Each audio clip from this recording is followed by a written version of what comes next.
Islam oleh Sunan Gresik. Yang pertama adalah latar belakangnya. Sunan Gresik merupakan wali pertama dalam jajaran Wali Songo dan dikenal sebagai penyebar Islam pertama di Jawa. Ia adalah ayah Sunan Ampel dan kakek Sunan Bonang serta Sunan Derajat. Meskipun tanggal lahirnya belum diketahui, beliau juga merupakan keturunan ke-22 Nabi Muhammad SAW melalui Siti Fatimah dan Ali bin Abi Thalib. Dijuluki sebagai Sunan Gresik karena tempat berdakwahnya yang paling lama adalah di Gresik, Jawa Timur.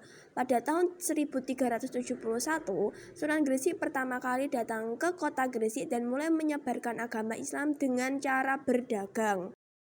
Nah, Sunan Gresik juga mempunyai kisah awal mula dakwahnya, yaitu menolong gadis yang dijadikan tumbal. Saat tiba di Jawa, Sunan Gresik menyaksikan pengorbanan gadis sebagai tumbal dewa hujan karena kemarau panjang.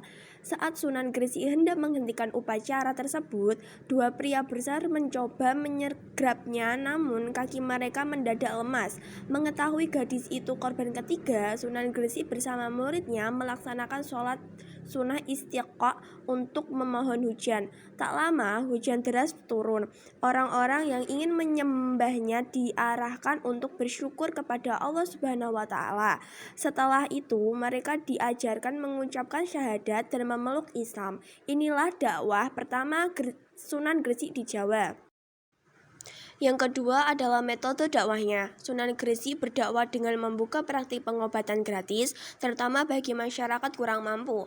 Ia memiliki kemampuan untuk mengobati orang karena dulunya beliau pernah belajar ilmu pengobatan tradisional.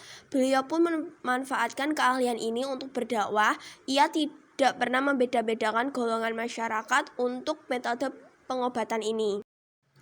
Baik golongan kelas bawah, tengah, hingga atas dianggapnya sama. Inilah yang membuat Sunan Gresik memiliki pengaruh kuat di masyarakat. Kemampuannya sebagai tabib pun terdengar hingga kerajaan Majapahit, sehingga beliau pernah diundang oleh raja untuk mengobati istrinya yang sedang sakit. Cara berdakwah Sunan Gresik tidak hanya dengan pengobatan gratis saja, tetapi beliau juga berdakwah dengan cara bertani dan bercocok tanam. Beliau mengajarkan masyarakat setempat cara bercocok tanam dan bertani yang benar. Tentu saja ia mengajarkan secara gratis sambil mengajarkan cara bercocok tanam dan bertani. Beliau sambil berdakwah dan mengajarkan agama Islam kepada masyarakat. Dengan begitu, masyarakat tidak merasa dipaksa untuk memeluk agama Islam. Selain dengan bercocok tanam dan bertani, ia juga mengajarkan tentang cara berdagang dari hasil tanaman tersebut. Nah, di sini ada beberapa metode dakwah yang ia gunakan meliputi. Yang pertama, mempelajari budaya dan adat istiadat. Ia beradaptasi dengan masyarakat setempat dengan mempelajari bahasa, adat istiadat, dan kebiasaan penduduk, termasuk mata pencaharian dan pandangan hidup. Yang kedua, membuka warung. Permulaannya, Sunan Gresik membuka warung yang mana menjual kebutuhan sehari-hari untuk masyarakat sekitar. Ia mulai akrab dan membangun kenalan dengan masyarakat dengan aktivitas berdagang.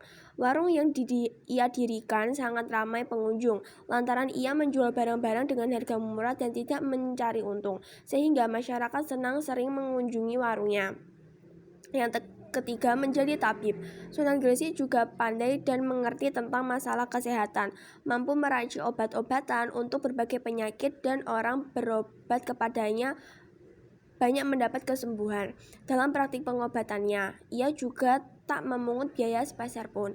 Yang keempat, membangun masjid dan pesantren. Setelah menganut Islam semakin banyak, ia mendirikan sebuah masjid sebagai tempat ibadah, sarana dakwah, dan pembelajaran agama Islam untuk masyarakat. Yang ketiga, pengaruhnya dalam penyebaran Islam. Sunan Gresik dengan nama lain Maulana Malik Ibrahim memiliki pengaruh besar dalam penyebaran Islam di tanah Jawa. Ia dikenal sebagai wali pertama yang menyebarkan Islam di Jawa dan dikenal dengan metode dakwah yang bijaksana, damai, dan beradaptasi dengan budaya setempat. Yang keempat adalah warisan Sunan Gresik. Yang pertama, Masjid Pesucinan. Salah satu peninggalan Sunan Gresik adalah Masjid Pesucinan. Masjid ini merupakan perpaduan antara budaya Hindu, Buddha dalam bentuk menyerupai vihara serta pura. Bentuk tersebut dipilih agar masyarakat Hindu dan Buddha merasa dihargai. Adapun letak Masjid Pesucinan sendiri adalah di Desa Leren, Kecamatan Manyar, Kabupaten Gresik. Bangunan tersebut kental akan nuansa kerajaan yang akan dilengkapi dengan batu-batu arensik mengelilingi bangunan masjid. Karena bentuknya yang menarik, masjid ini juga menarik perhatian masyarakat non-muslim. Yang kedua, sumur pesucinan. Peninggalan Sunan Gresik lainnya adalah sumur pesucinan yang dibangun di kawasan Masjid Pesucinan. Biasanya masyarakat yang berziarah ke makam Sunan Gresik akan meminum air di air sumur tersebut. Hal ini karena adanya kepercayaan jika sumur pesucinan bisa membantu menyembuhkan penyakit. Yang ketiga, batu arensik raksasa. Peninggalan Sunan Gresik yang terakhir adalah batu arensik raksasa yang letaknya berada di depan Masjid Pesucinan. Batu tersebut menarik perhatian masyarakat karena ukurannya yang besar. Dan yang terakhir adalah makam Sunan Gresik, tempat berakhir semayamnya Sunan Gresik. Sunan Gresik wafat pada 12 Rabiul Awal 822 Hijriah atau 1419 Masehi. Ia dimakamkan di Jalan Malik Ibrahim di Desa Gapura Sukolilo.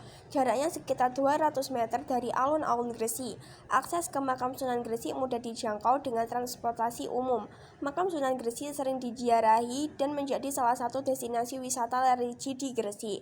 Sekian dari saya, Amnesty Dwi Anggraini. Wassalamualaikum warahmatullahi wabarakatuh.